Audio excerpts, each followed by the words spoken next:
So now finally court has proved that nobody is above the law. चाहे वो MP हो चाहे MLA हो, कोई भी कानून से ऊपर नहीं है। 23 दिसंबर को जब दिल्ली हाईकोर्ट के फैसले के बाद पूरे देश में हलचल मची थी, बहुत लोग नाराज थे कि हमारे देश में ऐसा कानून कैसे हो सकता है। और सच में जो प्रश्न उठा था, जो कानूनी प्रश्न उठाया गया था, उसे बहुत बड़ा प्रश्न चिन्ह खड़ा कर दिया गया कि एक संविधान के अंदर दो कानून में एमपी एमएलए को अलग अलग तरह से परिभाषित कैसे किया जा सकता है। सुप्रीम कोर्ट ने आज जब उस फैसले को पलटा तो सुप्रीम कोर्ट ने यह भी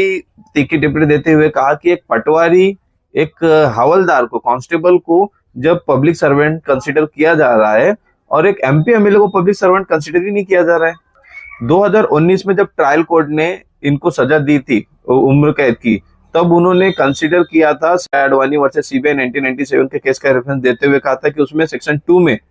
जो प्रिवेंशन ऑफ करप्शन एक्ट में जो डेफिनेशन दिया गया है पब्लिक सर्वेंट का, उसमें एमपी एमएलए भी उसमें आते हैं पब्लिक सर्वेंट के डेफिनेशन में। तो ये जो यहाँ पर मिस्टर सेंगर है, ये भी पब्लिक सर्वेंट है और सेक्शन 5 और सेक्शन 6 और पॉस्को एक्ट के अनुसार ही इनको सजा दी जाएगी। जब दिल्ली हाईकोर्ट में मामला फिर से आया तो उनके मिस्टर सेंगर के एडवोकेट ने, काउंसिल ने ये कहा कि वहां पे जो डेफिनेशन लिया गया था वो पब्लिक सर्वेंट का definition prevention of corruption act के सेक्शन 2C से लिया गया था, लेकिन जो पॉक्सो एक्ट में सेक्शन 2 सबसेक्शन 2 में जो डेफिनेशन पब्लिक सर्वेंट का लिया गया है वो सेक्शन 21 ऑफ आईपीसी से लिया गया है।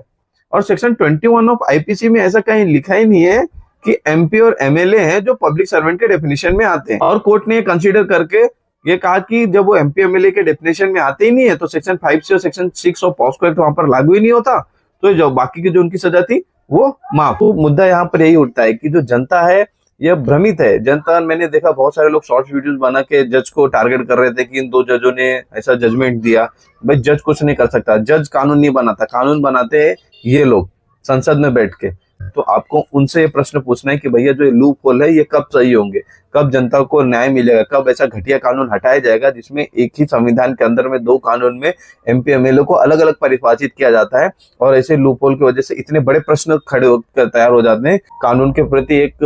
अविश्वास जैसा भावना पैदा हो जाती है कि भैया हमारे देश में क्या सिर्फ पावरफुल लोग को ही लिए कानून काम करता है, आम जनता को इंसाफ नहीं मिलेगा।